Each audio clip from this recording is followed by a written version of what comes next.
Tub alaina innaka antat tawwabur rahim. Rabbi shrah li sadri wa yassir li amri wahlul 'uqdatam min lisani yafqahu qawli. Amin ya rabbal alamin. Para hadirin hadirat kaum muslimin muslimat yang dirahmati oleh Allah. Alhamdulillah, mari kita kembali bersyukur dan memuji kepada Allah dengan mengucapkan alhamdulillah, juga dengan menggunakan seluruh nikmat-nikmat Allah. Mari kita gunakan untuk beribadah, untuk meningkatkan keimanan dan ketakwaan kita kepada Allah Subhanahu wa ta'ala. Salawat serta salam semoga selalu tercurahkan kepada Nabi mulia, Nabi besar, Nabi Muhammad sallallahu alaihi wasallam. Semoga kita senantiasa setia menjadi umatnya dengan mengamalkan sunnah dan ajaran-ajarannya hingga akhir hayat kita. Amin ya rabbal alamin. Bapak Ibu yang dimuliakan Allah, insyaallah kita akan melanjutkan pembahasan Fiqhu As-Sirah An-Nabawiyah karangan Syekh Muhammad Sa'id Ramadan Al-Buti rahimahullahu ta'ala rahmatan wasi'ah. Pada pembahasan lalu kita sudah membahas tentang dasar-dasar negara Madinah. Ada 3 dasar paling utama di mana Nabi Shallallahu Alaihi Wasallam membangun kota atau membangun negara Madinah yang menjadi percontohan bagi kita semuanya, bagaimana bisa membangun negara yang sejahtera, negara yang aman, negara yang loh jinawi. Yang pertama adalah membangun masjidnya terlebih dahulu. Nabi Shallallahu Alaihi Wasallam membangun Al-Masjid An-Nabawi. Kemudian yang kedua, mempersaudarakan antara muhajirin dan ansor. Dan yang ketiga adalah membuat piagam atau perjanjian Madinah sebagai undang-undang yang harus ditaati oleh semua warga Madinah, baik kaum muslimin ataupun orang-orang Yahudi. Baik Bapak Ibu yang dimuliakan Allah, insyaallah pada pagi hari ini kita akan membahas tentang perang atau peperangan defensif yang dilakukan oleh baginda Nabi Sallallahu Alaihi Wasallam. Insyaallah nanti di akhir kita akan mengambil beberapa hikmah-hikmah dan pelajaran-pelajaran. Saya harap nanti Bapak Ibu mungkin bisa menyebutkan atau bisa menyebutkan beberapa hikmah dari kisah yang insya Allah akan kita bacakan, akan kita sodorkan. Apa hikmah yang bisa kita tarik, sehingga hikmah itu bisa kita amalkan dalam kehidupan kita sehari-hari. Nah Bapak Ibu yang dimuliakan Allah, peperangan atau jihad atau disebut dengan ghazwah. Jadi peperangan di zaman Rasulullah Sallallahu Alaihi Wasallam yang langsung diikuti oleh Nabi dinamakan dengan ghazwah. Dari kata ghaza yaghzu ghazwatan. Jadi Nabi ikut serta dalam peperangan tersebut. Riwayat menyebutkan ada sekitar 27 selama Nabi Shallallahu Alaihi Wasallam berada di Madinah, karena selama di Makkah tidak diwajibkan peperangan. 10 tahun di Madinah Rasul Shallallahu Alaihi Wasallam melakukan ghazwah sebanyak 27 peperangan. Namun tidak semua peperangan itu terjadi peperangan. Artinya Nabi sudah siap-siap dengan para sahabat, sudah berangkat tapi ternyata mungkin orang kafir lari atau orang kafir mengajak damai begitu. Itu ada 27, tapi hanya 9 saja yang terjadi peperangan. Kemudian ada yang dinamakan dengan Sariyah, ya. Sariyah ini peperangan yang Nabi Shallallahu Alaihi Wasallam tidak ikut, ya. Nabi mengutus beberapa pasukan, mengutus beberapa utusan untuk memerangi satu daerah atau satu kelompok, ya. Nah ini sedangkan Sariyah ini jumlahnya ada sekitar 49 Sariyah yang diutus oleh Nabi Shallallahu Alaihi Wasallam. Nah, yang akan kita bahas pada pagi hari ini adalah tentang peperangan Badar, Bapak Ibu sekalian. Peperangan Badar ini adalah peperangan pertama yang meletus di dalam sejarah Islam. Walaupun sebelumnya ada ghazwah, tetapi tidak meletus, tidak terjadi perang, ya. Nabi Shallallahu Alaihi Wasallam pernah, ya, hendak berperang dengan orang-orang Bani Hamzah dan juga Quraisy, ya, tetapi mereka mengajak damai. Nah, kemudian pada tahun kedua Hijriah, 2 tahun setelah Nabi Shallallahu Alaihi Wasallam menetap di kota Madinah, maka terjadilah perang Badar. Terjadi di tanggal 17 bulan Ramadan, ya, pas pada 17 bulan Ramadan. Makanya dalam satu ayat disebutkan, ya, bahwa Al-Quran itu turun di mana bertemunya 2 pasukan besar dalam peperangan, yaitu Yaumal Taqal Jama'an, Yaumal Furqan, hari di mana bertemu 2 kelompok besar dalam peperangan, yaitu Yaumul Furqan, hari pembeda antara hak dan batil, yaitu perang Badar itu. Makanya kita memperingati nuzulul Quran tanggal 17 Ramadan. Nah, Bapak Ibu yang dimuliakan Allah, sebenarnya perang Badar ini awalnya tidak ada niat perang, ya. Nabi Shallallahu Alaihi Wasallam mendengar kabar bahwa ada pasukan Abu Sufyan, ya, pemimpin orang kafir di Mekah, bapaknya Muawiyah, ya. Sebelum masuk Islam nih, nanti akhirnya Abu Sufyan akan masuk Islam. Abu Sufyan ini baru pulang dari Syam dengan rombongannya, dengan barang dagangannya, dengan onta-ontanya, hartanya yang banyak, ya. Lalu Nabi Shallallahu Alaihi Wasallam menyeru kepada para sahabat, ya, ayo kita ambil harta-harta kita yang dahulu kita tinggalkan di Makkah, ya, yang diambil, dirampas oleh orang-orang kafir, ya. Kan ketika hijrah itu kan para sahabat nggak mungkin membawa semua hartanya. Mereka pun harus sembunyi-sembunyi ketika hijrah. Kalau bawa harta banyak bisa tertangkap oleh orang-orang kafir. Sehingga harta-harta mereka diambili oleh orang-orang kafir di Mekah. Nah, maka kemudian orang-orang Muslim, ya, berhak, ya, dalam hukum Islam berhak untuk mengambil balik, mengambil ganti harta-harta yang telah mereka rampas ketika hijrah ke Madinah. Niatnya hanya itu, sehingga ketika itu tidak semua sahabat, ya, diwajibkan untuk berangkat karena bukan perang, ya. Kalau perang maka semuanya yang laki-laki yang sudah baligh, yang sudah terpenuhi syaratnya harus berangkat. Nah, karena itu niatnya bukan perang, sehingga ketika itu yang berangkat hanya sekitar 314 pasukan saja, ya.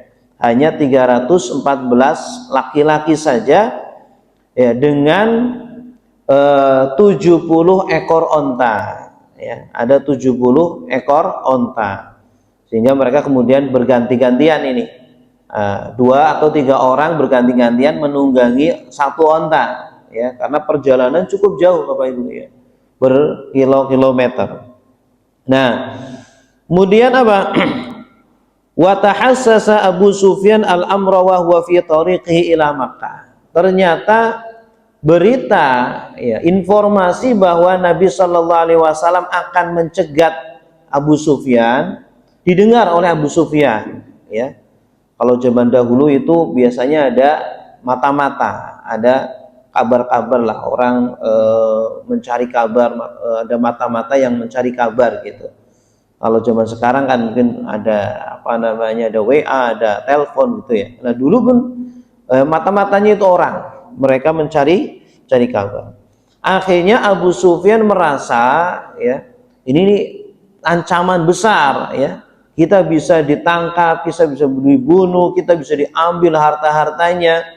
Akhirnya Abu Sufyan mengutus ya salah satu utusannya untuk pergi ke Mekah ya. Silakan kamu pergi ke Mekah, kemudian kabarkan kepada orang-orang Mekah bahwa Muhammad ini mau menyerang kita, bahwa Muhammad mau menangkapi kita, bahwa Muhammad mau merampas harta-harta kita. Wah, orang Mekah marah ya, orang Mekah terdorong untuk pada hadir. Sampai akhirnya hampir semua orang-orang Mekah dan hampir semua pemuka orang Mekah berangkat. Ya, ada sekitar 900 sampai 1000 orang-orang Mekah, orang-orang kafir Mekah yang mereka bersiap-siap, yang mereka berangkat ya. Disiapkan semua senjatanya, makanannya, minumannya, binatang ternaknya ya, kendaraannya dan lain sebagainya. Ya. Wa kharaja Rasulullah sallallahu alaihi wasallam fi layalin madat min syahri Ramadan ma ashabihi. Nah, Nabi sallallahu alaihi wasallam terus ya menyusuri perjalanan sampai beliau sampai pada sebuah tempat. Summa innan nabiyya sallallahu alaihi wasallam atahu khabaru masir Quraisy ilal muslimin ya. Sampai kemudian Rasulullah sallallahu alaihi wasallam mendengar bahwa ya Abu Sufyan Quraisy itu ternyata menyiapkan pasukan yang sangat besar ya. Ketika itu para sahabat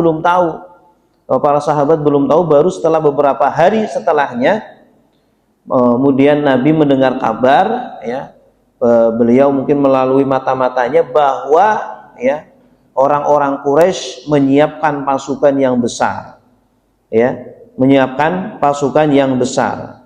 Sedangkan Abu Sufyan bagaimana? Abu Sufyan kemudian ya melewati jalur yang lain, tidak seperti jalur yang biasanya. Dia melewati pesisir pantai, kemudian bersama kafilah dagangnya dan selamat sampai ke Mekah.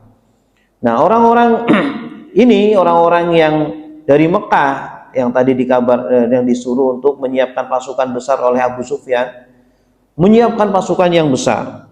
Nah, akhirnya sampailah kabar ini kepada Rasulullah Sallallahu Alaihi Wasallam. Nah, Rasulullah bingung ini. Kita jumlah pasukannya sedikit, cuma 314. Ontanya juga cuma 70 ekor onta. Senjatanya juga ala kadarnya, ya, karena tidak niat berperang. Akhirnya ketika itu Rasulullah Sallallahu Alaihi Wasallam bermusyawarah dengan para sahabat, ya, bermusyawarah dengan para muhajirin. Muhajirin bagaimana ini, ya? Maka muhajirin dengan sangat siap, dengan sangat yakin, ya, mereka mengatakan, ya Rasulullah, imdi lima amarakallah fanahnu ma'ak, ya. Wahai Rasulullah, lanjutkan apa yang Allah perintahkan kepadamu, sesungguhnya kami bersama kamu, ya. Tapi Rasulullah tidak cukup dengan jawaban orang-orang muhajirin, ya, dengan Abu Bakar atau dengan Umar, ya.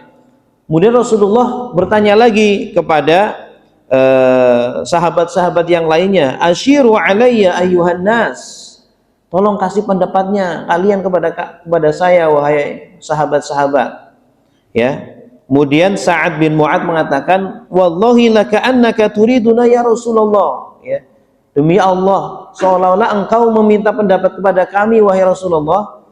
Artinya, apakah Rasulullah meminta pendapat orang-orang Ansor, ya? Kemudian Rasulullah mengatakan ajal, tentu, ya. Jadi Rasulullah SAW, ya, karena memang walaupun orang-orang Madinah ini sudah berbaiat untuk setia kepada Nabi Sallallahu Alaihi Wasallam, tetapi ini posisinya, ya, awalnya itu bukan mau perang, sehingga Nabi tidak mau menzalimi kepada para sahabat, terutama Ansor. Oh, ini ujug-ujug kok mau perang, ini kita kan nggak ada niat perang gitu ya. Sehingga Rasulullah Shallallahu Alaihi Wasallam terlebih dahulu minta izin kepada orang-orang Ansor Madinah agar kita melakukan perang ya. Nah, akhirnya apa? Orang-orang Ansor berkata, Sa'ad bin Mu'ad berkata, laqad amanna bika wa saddaqnaka wa syahidna anna ma ji'ta bihi huwal haqq wa a'tainaka 'ala dhalika 'uhudana wa mawathiqana 'ala as-sam'i wat tha'ah famdi lima aradta fanahnu ma'ak fawalladhi ba'asaka bil haqq law ista'radta bina hadzal bahra fakhudtuhu lakhudnahu ma'ak. Masya Allah, jawabannya juga sangat membuat Nabi senang sekali ya. Jawaban dari Sa'ad bin Mu'ad, sungguh kami telah beriman kepadamu wahai Nabi, kami telah membenarkan kepadamu, kami telah bersaksi bahwa semua yang engkau datangkan adalah benar, dan kami telah memberikan ya baiat kami, janji kami kepada kamu ya wahai Nabi, untuk selalu taat, untuk selalu setia. Maka lanjutkanlah apa yang engkau inginkan wahai Nabi, sesungguhnya kami bersamamu. Maka demi Allah, seandainya engkau menawari kami untuk menyeberangi lautan ini, yang laut apa itu? Laut Merah ya, engkau menyeberanginya, pasti kami pun akan menyeberanginya. Masya Allah. Jawaban dari Sa'ad bin Mu'ad sebagai perwakilan dari orang-orang Ansor ini membuat Nabi sangat bergembira, Pak.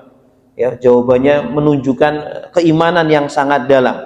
Fasurra Rasulullah sallallahu alaihi wasallam biqauli Sa'ad. Nabi sangat bergembira dengan perkataan Sa'ad. Akhirnya kemudian Nabi mengatakan, siru wa abshiru fa innallaha qad wa'adana ihda ta'ifatain. Ya, teruslah berjalan dan teruslah ya bergembira, karena sesungguhnya Allah telah menjanjikan kepada kalian kemenangan. Summa inna Nabiya sallallahu alaihi wasallam akhadha yatahassasu akhbar Quraisy wa adadahum ya. Terus setelah itu Nabi masih terus mencari informasi, karena dalam peperangan ini kita harus tahu bagaimana kekuatan musuh ya. Posisi musuh di mana, siapa saja yang hadir ya. Hanya Nabi mencari tahu ya, bertanya-tanya, mungkin ada orang yang lewat kemudian bertanya, ada mungkin atau mengutus utusan mata-mata untuk mencari informasi tentang kabar-kabar musuh. Ya, ternyata kemudian Nabi mendapatkan kabar ada sekitar 900 sampai 1000 pasukan orang-orang kafir. Dan hampir semua tokoh-tokoh orang kafir itu hadir ya. Mereka karena udah sangat dendam, sangat geram dengan orang-orang muslim, dengan Nabi ya, yang mereka itu melarikan diri dari Mekah, ingin sekali menghabisi Nabi dan para sahabat. Wa qad kana arsala Abu Sufyan ilaihim an yarji'u ila Makkah. Nah, Abu Sufyan gimana? Abu Sufyan ini sudah sampai di Mekah ya. Karena tujuan Abu Sufyan ini hanya ingin menyelamatkan barang dagangannya, kafilah dagangannya, maka Abu Sufyan mengutus orang agar pasukan yang 1000 ini balik lagi. Sudah balik lagi saja. Ya. Kenapa? Karena alhamdulillah ini udah selamat ini barang dagangan, kafilah dagang sudah sampai Mekah ya. Kemudian udah tujuan kita sudah selesai lah. Nah, ternyata orang-orang kafir Quraisy, diantaranya Abu Jahal dan beberapa tokohnya mengatakan tidak ya, kami tidak akan pulang. Bahkan Abu Jahal mengatakan, wallahi la narji'u hatta narida badran fanuqima alaihi salasan fananharul juzura wa nat'amu at-ta'am wa naskil khumur wa ta'zifu alaina al-qiyan wa tasma'u binal arab bimasirina wa jam'ina fala yazaluna yahabunana. Masya Allah. Jadi Abu Jahal ini gengsi dong, ngapain pulang lagi, gengsi dong ya. Demi Allah kita tidak akan pulang sampai kita sampai di daerah Badar. Kita akan tinggal di sana 3 hari, kita akan menyembelih onta-onta kita, ya akan dimakan mayoran lah bersama-sama, kita bakar, kita makan bersama-sama, kita akan mabok-mabokan, kita akan berpesta pora, kemudian orang-orang Arab semuanya akan mendengar kepada kita semuanya, ya orang-orang Arab akan bangga kepada kita dan mereka takut kepada kita semuanya. Jadi gengsi dong, kita pulang lagi. Ini Muhammad akan kita habisi nih, para sahabatnya akan kita habisi nih, gengsi ya, agar semua Arab dengar bahwa ya orang Quraisy itu hebat, orang Arab orang kafir Quraisy itu hebat. Summa innahum madaw hatta nazalu bil udwatil quswa minal wadi wa nazala Rasulullah sallallahu alaihi wasallam inda adna ma'in min miyahi Badar. Sampai kemudian Rasulullah sampai di sebuah tempat yang rendah di lembah, ya, daerah Badar. Nah, kemudian Rasulullah berhenti di sebuah ya sumur, ada sumur di daerah Badar, ya. Nah, ketika Rasulullah berhenti di sumur tersebut, salah satu sahabat yaitu Hubbab bin Mundir bertanya kepada Rasulullah, "Wahai Rasulullah, engkau berhenti di sumur ini, apakah ini berdasarkan wahyu atau hanya siasat perang?" Ya. Apakah ini wahyu dari Allah? Allah memerintahkan engkau untuk berhenti di sumur ini, untuk buat tenda di sini sebagai siasat, itu perintah Allah, atau hanya siasat perang saja, atau hanya pendapatmu saja? Ini Hubbab bin Mundir. Kemudian Rasulullah SAW mengatakan, bal huwal harbu war ra'yu wal makidah. Enggak, ini bukan wahyu. Ya, ini pendapat saya, ini siasat saya, ya, tidak ada wahyu yang turun ini ya. Faqala fa inna hadha laysa bimanzilin fanhad bin nasi hatta na'tiya adna ma'in minal qaum fananziluhu hatta nughawwira ma wara'ahu minal abad. Maka kemudian ya Hubbab bin Mundir memberikan pendapatnya, wahai Rasulullah, ini kurang baik. Kita kalau berhenti di sumur ini kurang baik. Bagusnya kita maju lagi. Kita kuasai sumur-sumur yang di daerah sini dan kita lebih mendekat ke musuh agar musuh itu tidak dapat sumur, ya, atau setidaknya hanya beberapa sumur saja yang mereka kuasai. Ya, rata-rata sumur kita kuasai agar nanti orang-orang kafir kehabisan air. Kalau kehabisan air enggak bisa nyari air, mereka kehausan gitu ya. Akhirnya kemudian Rasulullah Sallallahu Alaihi Wasallam setuju dengan pendapat dari Hubbab bin Mundir. Akhirnya maju lagi ya, sampai kemudian sampai di sumur yang terakhir dan kemudian Rasulullah Sallallahu Alaihi Wasallam mengambil air-airnya untuk persiapan perang. Waqtaraha Sa'd bin Mu'adz an yabniya 'arishan lin-nabi. Kemudian juga salah satu sahabat yaitu Sa'ad bin Mu'adz tadi dari kalangan Ansor ya. Sa'ad bin Mu'adz memberikan usul agar dibuatkan satu tenda untuk Nabi Shallallahu Alaihi Wasallam ya. Karena perang itu nggak cuma sehari dua hari, Pak, beberapa hari ya. Nabi agar dibuatkan tenda agar nanti bisa beristirahat di sana, Nabi juga bisa bermunajat di sana, bisa berdoa begitu ya. Dibuatkanlah tenda untuk Nabi Shallallahu Alaihi Wasallam dan Nabi pun setuju ya. Summa akhadha yatma'innu ashabahu. Nah, kemudian Nabi Shallallahu Alaihi Wasallam ya memberikan karena ketika itu kondisinya sangat genting. Pasukan Nabi cuma 314, sedangkan orang kafir 1000, Pak, 3 kali lipat. Nah, di antara para sahabat tentu ya, sahabat juga manusia biasa ya, merasa takut juga. Nah, Nabi menenangkan. Nabi kemudian mengatakan kepada para sahabat, hadza masra'u fulan, hadza masra'u fulan, ya, dan seterusnya. Nabi mengatakan, inilah tempat terbunuhnya fulan, inilah tempat terbunuhnya fulan, inilah tempat terbunuhnya fulan. Artinya orang-orang kafir. Ya, jadi dengan wahyu dari Allah, Nabi untuk menenangkan kepada para sahabat, ini tempatnya nanti ya, katakanlah Abu Jahal nanti meninggal di sini. Kemudian siapa? Orang kafir lagi nanti akan meninggal di sini. Orang kafir lagi meninggal di sini, ya. Nanti ternyata setelah selesai peperangan benar apa yang dikatakan Nabi itu benar, tepat sekali. bahkan tidak berpindah dari tempat yang ditunjuk oleh Nabi. Disitulah kemudian Abu Jahal meninggal, kemudian siapa meninggal, ya. Persis seperti yang ditunjuk oleh Nabi Shallallahu Alaihi Wasallam. Waraha Rasulullah Sallallahu Alaihi Wasallam yaj'aru ila Allah Taala. Kemudian Nabi Sallallahu Alaihi Wasallam ketika malam terutama ya tanggal 17 Ramadan ya, beliau berdoa dengan sangat khusyuk. Beliau berdoa dengan sangat serius ya, karena kondisinya sangat genting. Beliau mengatakan Allahumma hadhihi Quraisyun qad aqbalat bi khuyalaiha wa fakhriha tahaduka wa tukadzibu rasulaka Allahumma fanasruka alladhi wa'adtani Allahumma ahnihimul ghadah ya. Jadi Rasulullah berdoa, ya Allah, ini orang-orang kafir Quraisy dengan kesombongannya, dengan kecongkakannya, mereka mau menghabisi kita semuanya, wahai Allah. Mereka telah mendustakanmu, mendustakan Rasulmu juga, ya Allah. Ya Allah, berikanlah kemenanganmu yang engkau janjikan kepada kami ya. Doanya Rasulullah terus lama sekali, sampai kemudian Abu Bakar pun merasa terharu ya ketika itu ya. Wa dhalla yunashidullah mutadarri'an khashi'an wa huwa yabsutu kaffaihi ila sama, sambil Rasulullah mengangkat tangannya ke langit terus berdoa sangat lama. Kemudian ada salah satu sahabat yang mengatakan, ya Rasulullah absyir fawalladzi nafsi biyadihi la yunajjizannallah laka ma wa'adak ya.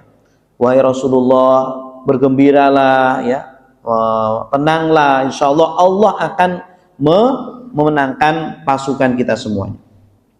Wa fi sabihati yaumil jum'ah li sanatain khalata minal hijrah badal qital bainal musyrikin wal Makkah. Nah, akhirnya apa? Setelah itu hari Jumat persis ya. Hari Jumat tanggal 17 Ramadan tahun 2 Hijriah. Mulailah peperangan ya, pagi-pagi ini peperangan antara orang-orang musyrik dan Mekah. Kemudian Nabi Shallallahu Alaihi Wasallam ketika itu mengambil kerikil. Sebelum berangkat mengambil kerikil, kemudian menghadap kepada orang-orang kafir Quraisy ya. Kemudian didoakan syahatil wujuh, syahatil wujuh, syahatil wujuh ya, artinya semoga buruk wajah-wajah mereka, semoga buruk wajah-wajah mereka, semoga buruk wajah-wajah mereka. Kemudian dilemparkan ya ke hadapan orang-orang kafir ya, sampai kemudian apa? Tidak ada satu dari orang kafir kecuali mata mereka dipenuhi dengan kerikil-kerikil itu. Ya, Masya Allah ini. Wa ayyadallahul muslimin bil malaika. Selain itu juga kemudian Allah menguatkan orang-orang muslim dengan malaika ya. Ittastaghisuna rabbakum fastajaba lahum anni mumiddukum bi alfin minal malaika. Ya, ketika engkau bermunajat kepada kami, memelas berdoa kepada kami, maka kemudian Allah mengabulkan doa kalian dan Allah kirimkan 1000 malaikat ya. Hanya mereka berperang dan setiap kali berperang mereka ada bersama malaikat. Bahkan Pak, ketika mereka pulang ke Madinah menceritakan tentang kisah Badar, ada yang bercerita ya, bahwa ketika kami berperang itu kami menebas leher orang kafir, pedang kami belum sampai ke lehernya itu pedangnya. Ada yang bercerita seperti itu. Tapi leher mereka sudah putus. Gitu. Ini siapa yang memotong leher-leher mereka? Gitu. Ternyata setiap para sahabat ketika berperang itu bersama para malaikat-malaikat. Ya, yang para sahabat nggak tahu, nggak melihat, tapi mungkin orang-orang kafir lah melihat, gitu ya. Sehingga apa? Ketika memutus pedangnya belum sampai lehernya udah putus, gitu. Masya Allah. Ini pertolongan dari para malaikat. Wa ulqiya jusasul musyrikin, sampai akhirnya kemudian terbunuhlah dari orang-orang musyrik ada 70 pembesar orang musyrik yang meninggal. Ya, di antaranya Abu Jahal. Kemudian juga ada 70 yang ditawan. Ya, sedangkan dari kaum muslimin hanya 14 orang saja yang mati syahid. Sampai akhirnya wa ulqiya jusasul musyrikin alladzina suri'u fi hadhil ghazwa. Kemudian bangkai mayat-mayat orang musyrik ini diapain? dilemparkan, dimasukkan ke lubang-lubang sumur yang ada di sekitar sana, ya. Kemudian setelah dilemparin semuanya, Nabi ngajak ngomong ke mereka, ya. Dalam disebutkan, ya fulan wa ya fulan ibni fulan ayasurrukum annakum ata'tumullaha wa rasulah fa inna qad wajadna ma wa'adana rabbuna haqqan fahal wajadtum ma wa'ada rabbukum haqqan, ya. Jadi setelah mayat-mayat orang musyrik dimasukkan ke sumur-sumur itu, Nabi ngajak ngomong, wahai fulan bin fulan, ya, wahai Abu Jahal bin siapa gitu, ya. Apakah bukankah bergembira jika kalian beriman kepada Allah dan kepada Rasulullah? Apakah kalian sudah mendapatkan apa yang Allah janjikan kepada kalian? Sesungguhnya kami telah mendapatkan apa yang Allah janjikan kepada kami semuanya. Diajak ngomong orang-orang mayat-mayatnya itu.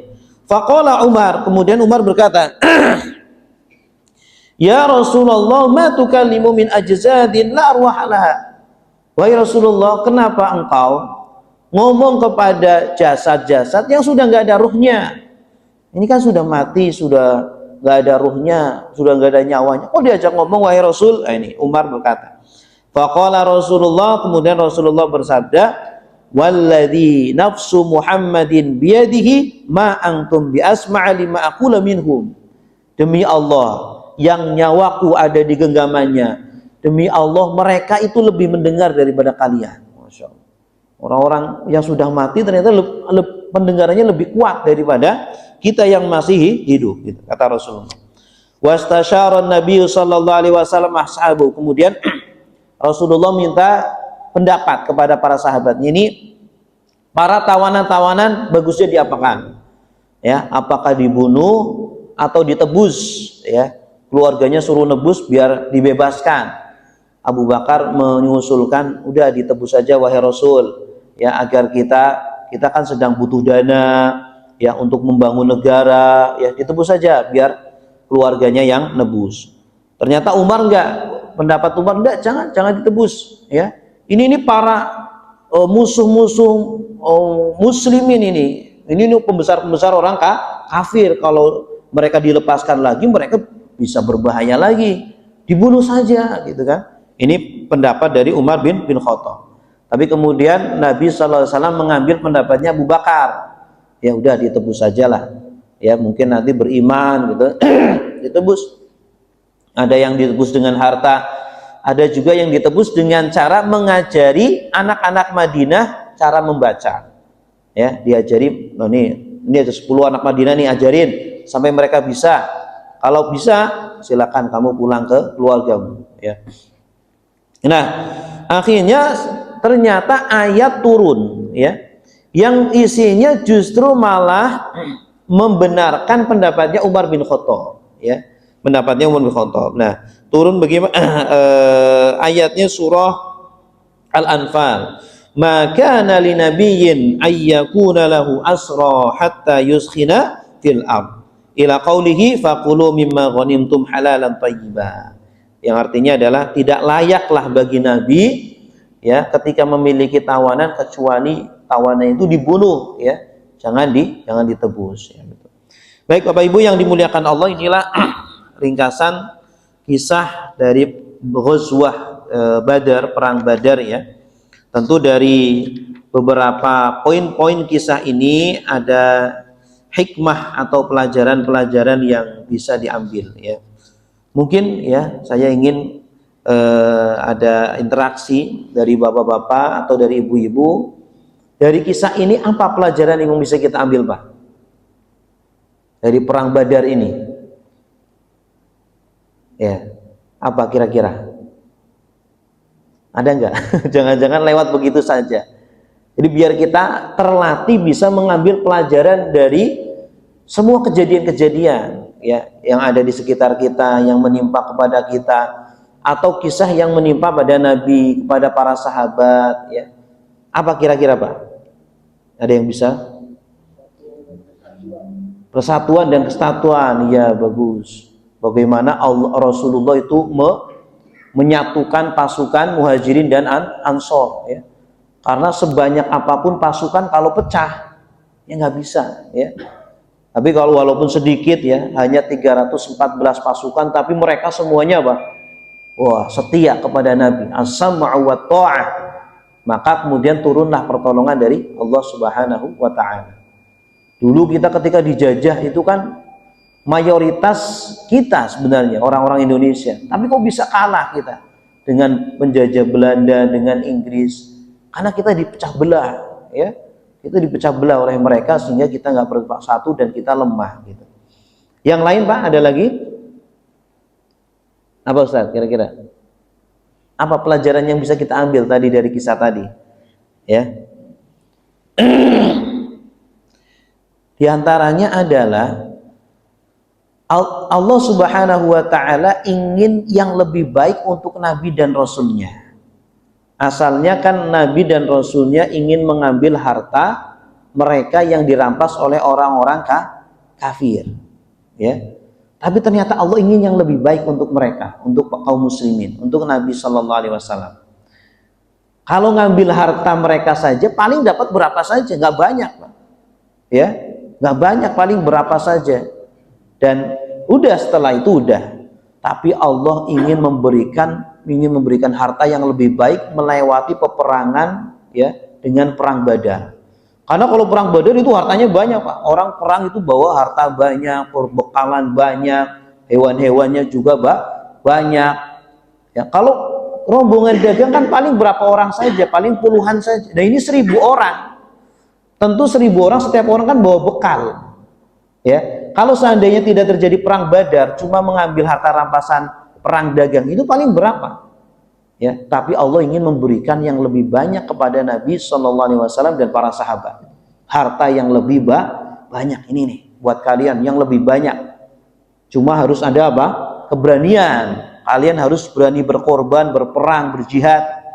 Yang kedua, selain itu juga Allah ingin ya menjadikan kalian kaum muslimin lebih disegani lagi.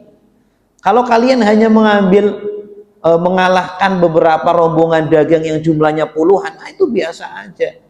Tapi kalau kalian itu bisa mengalahkan 1.000 orang kafir, padahal jumlah kalian hanya 314 saja, orang Arab itu segan, Mbak. Ya. Orang kafir jadi segan kepada orang-orang muslim. Ini yang 313 saja bisa mengalahkan 1.000, apalagi yang 1.000 gitu. Nah, ini Allah ingin memberi yang lebih besar daripada ya yang tadi yang lebih kecil. Ini diantara hikmahnya juga. Ada lagi. Tadi Nabi Shallallahu Alaihi Wasallam mengajak sahabatnya bermusyawarah, gitu kan? Ketika Nabi baru tahu bahwa ternyata akan terjadi perang, padahal awal mulanya niatnya bukan perang. Awal mulanya niatnya apa? Hanya mengambil barang dagangan, sehingga tidak banyak membawa senjata. Ternyata kemudian ini adalah perang. Apakah dengan semena-mena Nabi kemudian, ayo kalian harus perang, nggak boleh kalian lari? Ya padahal awal niatnya Nabi bilangnya bukan perang.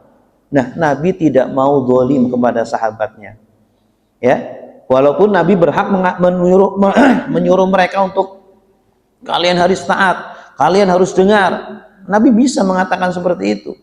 Tapi Nabi tidak. Dengan bijaksana, Nabi meminta pendapat orang-orang muhajirin, orang-orang ansor, bagaimana pendapat kalian.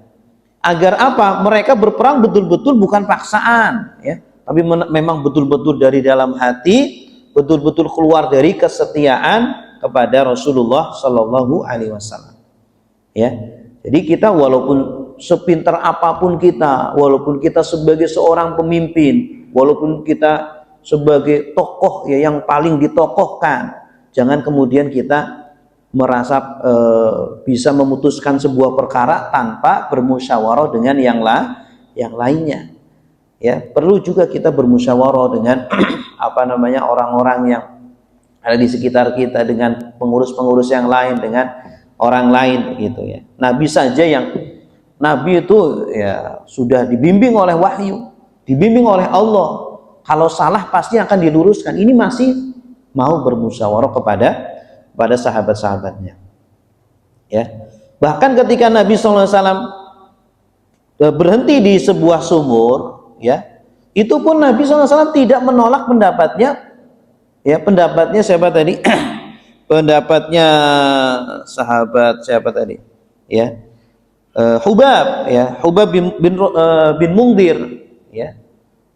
Nabi SAW mengajak diskusi kepada Hubab, ya, jangan di sini Rasul, ini nih bagusnya kita ke sana lagi, karena kalau di sana kita bisa menguasai sumur-sumur yang banyak. Jadi Rasulullah terbuka, ya, walaupun beliau Rasul, beliau diberi wahyu, beliau terbuka masukan-masukan, dan menunjukkan bahwa tidak semua perbuatan Nabi adalah adalah berasal dari wahyu. Ya, tidak semua perbuatan Nabi adalah syariat. Ya, tidak semua harus kita ikuti begitu, ya. Contohnya seperti dalam masalah perang. Dalam masalah perang itu disesuaikan dengan zamannya. Ya, jangan mentang-mentang Nabi kan ketika perang pakai onta. Ya kita kalau perang sekarang harus pakai onta dong. Kalau perang pakai pedang, pakai tombak, ya udah kalah sama Israel, Pak. Udah keburu ketembak, kena bom. Jadi disesuaikan dengan zamannya. Karena perang ini, ya, bukan sebuah syariat yang kaku, tidak bisa berubah-ubah. Ya, sifatnya itu bisa berubah-ubah, senjatanya, taktiknya, ide-idenya, begitu. Ya, gitu. Jadi perbuatan Nabi ada yang merupakan syariat, ada yang bukan syariat, gitu, Pak. Ya, makanya Nabi kemudian, Nabi sarapannya apa? Oh, sarapannya Nabi itu roti. Apakah kita sarapan roti kemudian menjadi ibadah? Nah, di sini kemudian para ulama membahas, ya. Jumhur ulama mengatakan itu bukan ibadah, karena itu hanya kebiasaan Nabi. Jadi perbuatan Nabi, ucapan Nabi, ada yang sifatnya hanya kebiasaan, ada yang sifatnya syariat. Gitu. Kalau yang sifatnya syariat harus kita ikuti, dan kalau kita lakukan mendapatkan pahala. Tapi kalau yang sifatnya hanya kebiasaan Nabi buang air besar, buang air kecil, Nabi makan, Nabi ke pasar jual beli, itu hanya kebiasaan saja, gitu. Tidak masuk dalam syariat, gitu. Ya, ada lagi? Ayo, Pak. Jadi kita melatih untuk kritis, melatih untuk bisa mengomentari dari semua kejadian-kejadian. Apa hikmah yang baik yang bisa kita ambil dalam kejadian-kejadian itu? Ya, karena terkadang itu ada sebagian orang ketika melihat sebuah kejadian, komentarnya selalu buruk aja, gitu. Iya kan? Ada orang jatuh, kamu sih nggak hati-hati. Gitu. Ada orang terkena musibah, selalu disalahkan. Ini kan nggak baik. Sifat seperti ini tidak baik, ya. Biasakan kita itu memberikan komentar, memberikan tanggapan yang baik. Nah, dari kejadian-kejadian atau dari kisah-kisah seperti ini harus kita latih, harus kita biasakan. Apa ini pelajaran yang bisa kita ambil sehingga bisa menjadi bimbingan buat kita, tuntunan buat kita. Di antaranya juga adalah bolehnya meminta bantuan walaupun kepada orang kafir dalam masalah informasi lawan. Ya, Nabi ketika di jalan itu, Pak, ketika peperangan itu sempat bertemu dengan orang kafir, tapi nggak ada hubungannya dengan orang kafir Quraisy. Nanya tentang ya pasukan perang, ya, nanya tentang daerah tersebut, gitu.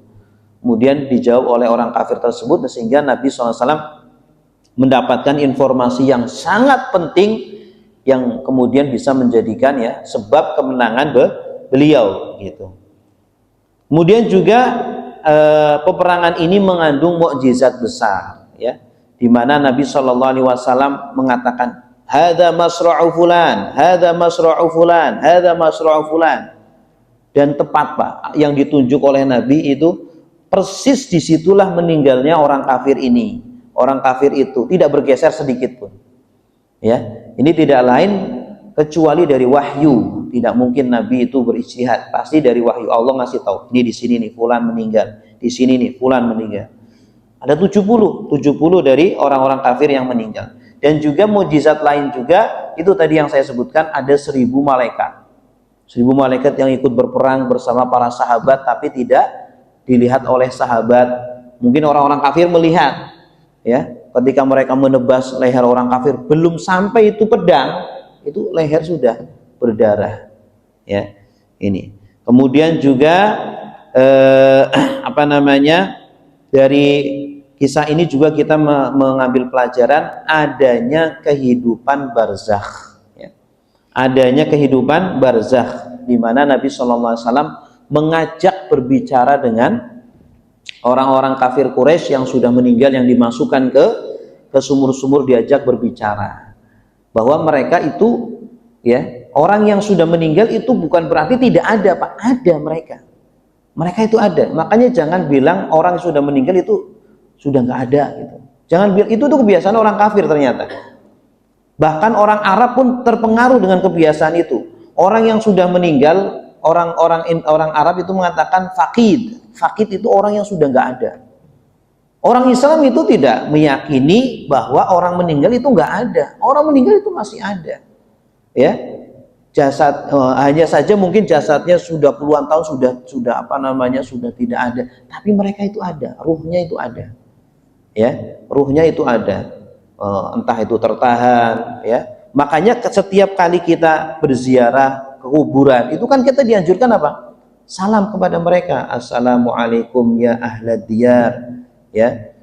Semoga keselamatan atas kalian. Dalam bahasa Arab ketika kita menggunakan orang kedua, assalamualaikum, menunjukkan orangnya itu ada, ya. Assalamualaikum kepada kalian. Kalau orangnya nggak ada, pakainya assalamualaihim, gitu. Ya, jadi ketika kita ziarah kubur itu kita diperintahkan untuk memberi salam kepada mereka dan bahkan langsung berbicara dengan mereka. Assalamualaikum ya ahla diyaril muslimin wa inna bikum lahiqun, sesungguhnya kami akan menyusul kalian semuanya. Kemudian yang terakhir juga dari kejadian ini kita ambil pelajaran bahwa Nabi Shallallahu Alaihi Wasallam boleh berijtihad, ya, dalam permasalahan-permasalahan yang tidak ada wahyu, tidak ada ayat, tidak ada hadis.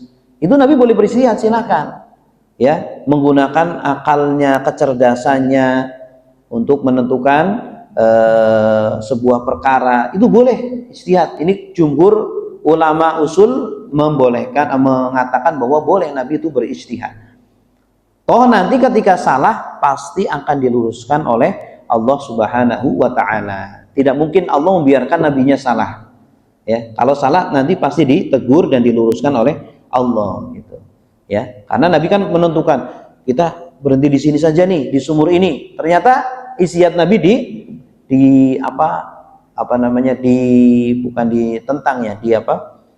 diinstruksi oleh salah satu sahabat, jangan di sini Nabi. Kalau di sini nanti orang-orang kafir bisa menguasai sumur-sumur yang di depan kita. Ya, lebih baik kita maju lagi, kita kuasai sumur-sumur ini sehingga mereka tidak mendapatkan air yang cukup. Dan benar strategi ini, ya, menjadikan sebab kemenangan kaum muslimin, ya. Jadi Nabi itu terbuka, Nabi tidak gengsi, ya, untuk menerima masukan-masukan walaupun dari orang yang mungkin di bawahnya. Baik Bapak Ibu yang dimuliakan Allah, demikian yang bisa kami sampaikan berkaitan dengan peristiwa perang Badar, ya, semoga bermanfaat. Mari kita akhiri dengan membaca doa kafaratul majlis. Subhanakallahumma wa bihamdika asyhadu an la ilaha illa anta astaghfiruka wa atubu ilaik. Wassalamualaikum warahmatullahi wabarakatuh.